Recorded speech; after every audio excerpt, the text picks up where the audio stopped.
Part three.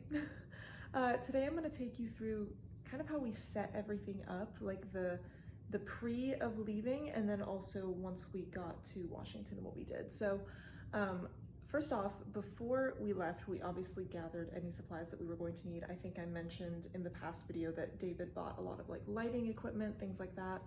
I figured out what I wanted the wardrobe to be. I tried a couple of different white dresses before settling on the one that I ended up using in the video, which is from Free People. And to test that out, I bought it and then we did a couple of test shots in my bathtub to see how it would react to being wet. The answer is that it's basically transparent, which meant some interesting undergarment choices that I then also had to buy. But it looks really beautiful on camera, so you know.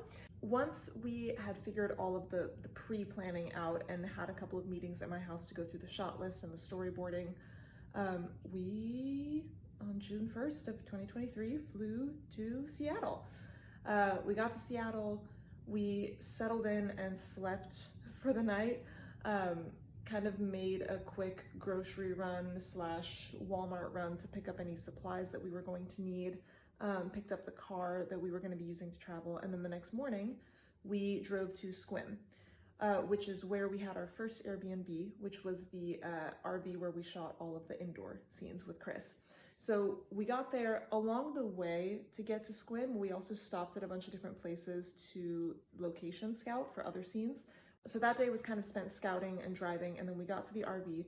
And when we got there, David immediately started setting up some lights, and we did a few of the like lower light shots, tested them out and stuff, got everything ready, started watching Lord of the Rings, and then promptly fell asleep. The next morning, Chris came and we started doing all of the indoor shots. So that was a single like 13-hour day. We had the entire day planned for what shots we needed for what lighting and what time of day, when we wanted to execute certain things.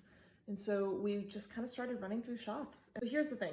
That was the first couple of days. That was the getting ready and then like setting everything up. Once we had done all of the shots with Chris in them, and he was able to leave for the project, everything turns into a blur, because at that point we had like 3-ish days left. It was just David and I, and we had a schedule that we were planning on sticking to, but then like the tide times were different than what we thought, so we had to like postpone some shots, and then we started doing other shots, and then we like found a cool forest and we're like, why don't we go in here?